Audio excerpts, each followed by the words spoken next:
Married at First Sight, season 16, episode of 14. And this is for the after party, y'all. And on the after party this week, it was Chris, it was Kirsten, and it was Clint.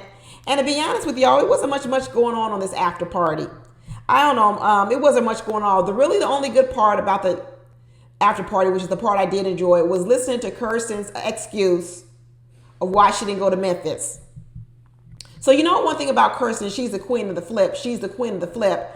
So you know what? We heard her excuse in the actual episode, but then on the after party, she had a new answer. She had a new answer because she had time to go home, think about it all season, and come up with a way to blame Shaq. So she came on here this week and said, well, the reason why she didn't really go to Memphis is because he didn't have no real plans. So once again, Kirsten wants Shaq to do everything. And what she says is he didn't have no real plans. He didn't really have nothing planned out. Because basically he came up to me and told me he needed to go to Memphis for work. And then she said to him, oh, you going to Memphis for work? Or maybe I'll go with you. And he said, yeah, you ought to come with me. You ought to go. So what she said was, that's no real plans. That's not a real plan. So he said, yeah, you ought to come with me. Because he said also, yeah, you have a lot of friends in Memphis as well. So you should come along with me on the business trip. And what she said was that wasn't good enough. That wasn't good enough because it wasn't a full-on invitation. It wasn't like with a whole itinerary plan for her. He didn't do a whole lot to invite her. So that really wasn't a real invitation. That's why I felt good not going. Girl, are you kidding me? Are you kidding me? You need a whole itinerary. This is a girl who can't even plan a dinner party, but she needs an itinerary. What has she planned to say that he don't have no plans? Kirsten like to sit back and blame Shaq for everything he don't do. What does she do? I really don't know what Kirsten does. She's got a whole lot of list of things of what other people don't do, what he doesn't do. But what does she do? If you are a housewife, Kirsten, like you want to be, you should have been packing his suitcase, getting him ready for the trip. You should have been ironing his clothes. You should have been talking about what suit you gonna wear. Do you need me to take it to the cleaners and get it pressed and cleaned for you? Do you need me to iron a shirt for you? Do you need me to do some laundry for you? If you want to be a housewife and you want to show all your skills about being a housewife, that's what you should have been doing. But instead, you sitting over here talking about he ain't planning the trip for you. What does Kirsten do? Is she a working woman or is she a housewife? I really want to know, which one does she want to be? A working woman where okay, I'm working, so you need to take care of those things for yourself. Or does she want to be the housewife and then she does some of these things for her husband? When Shaq's talking about she doesn't support me, we got another glimpse in too. Then she came with another reason why she didn't go, because her daddy called and her daddy wanted her to plan a birthday party for her grandma. What? So you mean to tell me while Shaq was on a business trip in Memphis, you planned a whole birthday party for your grandma? So y'all had a backyard family barbecue in Tennessee and your new husband couldn't even come, wasn't invited? You had a family barbecue and your husband couldn't even come to the barbecue? No wonder he's salty. No wonder he's in his feelings. I would be too. Any husband might be in their feelings. Any man would say, dang, the week I go out of town is the week y'all have a family barbecue. Isn't that a coincidence? So maybe the reason Shaq didn't feel supported is because, dang, you didn't even stand up to me with your family. You guys couldn't do the barbecue when I got back so I could meet everybody. You didn't even stand up to me. You didn't stand beside me. You didn't stick with me. I know why he was in his feelings. Y'all watch my video with Shaq and Kirsten. I go into a little bit more, but she came on this after party trying to get out of it. But to be honest with you, she made herself look worse. She made herself look worse because at first in the episode, Shaq looked like he was kind of having an attitude for too much of no reason. But once I watched the after party and I got the real reason and I figured out why he got the attitude, I was more on Shaq's side. At first I was like, dang, he kind of giving her a hard time. We come to find out that she ain't even calling Shaq when he's on his business trip. Shaq probably can't even reach her. That's why he was telling her she's running the streets. Running the streets means when I called you, you didn't pick up your phone. Every woman knows what that means. Everybody knows what it means when your husband say, what you doing, running the streets? It means that when I called you, you didn't pick up your phone. So then they start telling you running the streets. That's husband talk. That's just common husband talk. Where are my married people? How many times has your husband called you on the phone and said, what you doing, running the streets? Or when you get home and you didn't answer your phone and he said, why didn't you pick up your phone? You too busy running the streets. You didn't even answer your phone. That's just how they talk. That's just how they talk. But then all of a sudden people calling him feminine because of that. Please, let me tell you something. I don't know what women want. Do you want a man that checks on you, or do you want a man that don't check on you? How is checking on you, telling you that I want you to call me, I want you to check in with me while you're out? How is that feminine? I mean, I don't really know what people want. You know what? It's so funny because in the regular episode, she was saying, well, is there, Dr. Pia was asking Kirsten, is there another way to show show his masculinity? And he goes, oh yeah, I've already discovered the part where he's kind, he's generous, he's caring. But now I need him to be the part where he's tough with his muscles. Is this what women have come to out here in the world, where this is what we value more? We value muscles more over someone being kind and caring to you. You know, there's a study out, and I don't want to get too much on black women, but there's a study out about black women saying, how, supposedly we the most least desired part of the female species of dating in the world. One of the reasons why black women have problem dating online is because we suffer from the same thing that Asian men suffer from. So Asian men are not considered masculine enough. So they get a lot less hits on online dating. That's the story.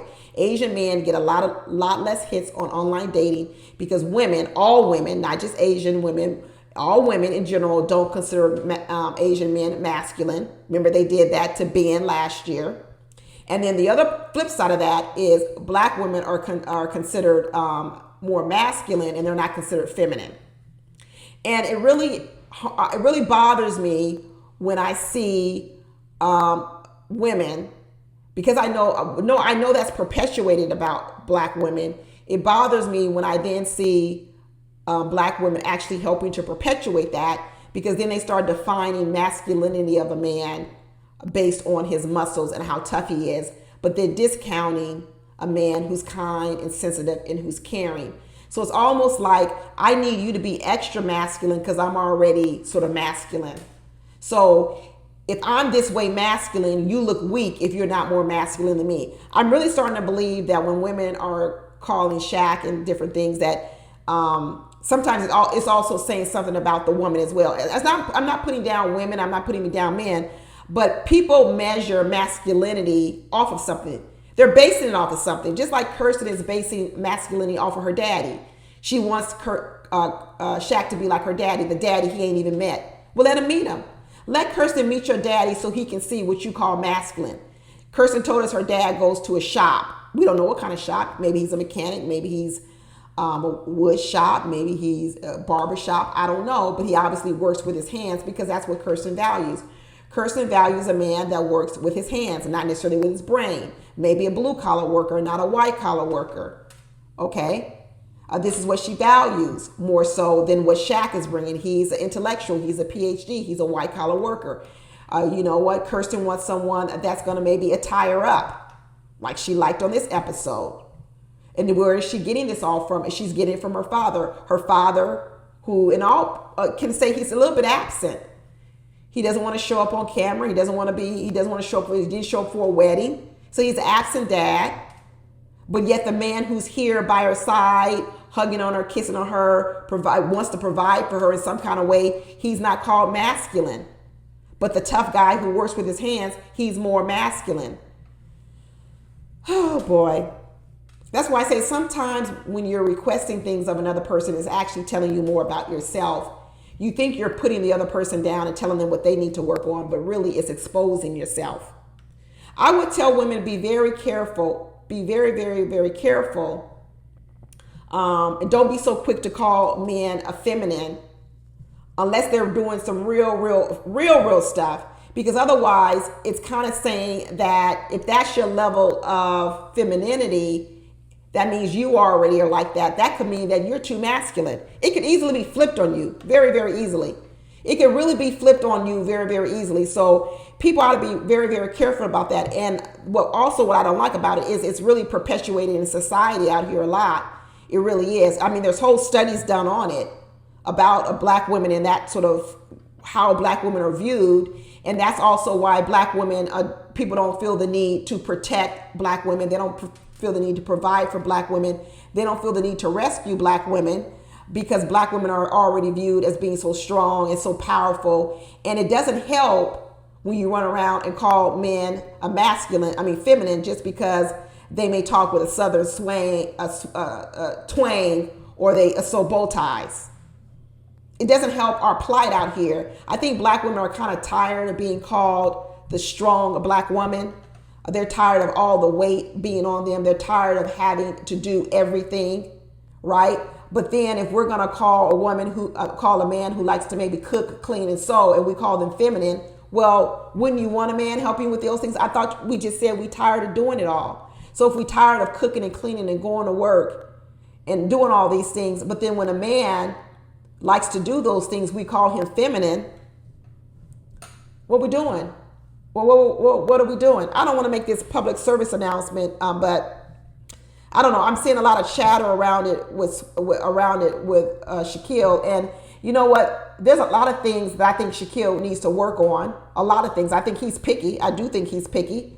But anytime he shows emotions, I don't think that people should be calling him a soft, because he's upset with his wife because his wife didn't call him all day. That's what he said. He said we need to improve our communication and talking more than once a day.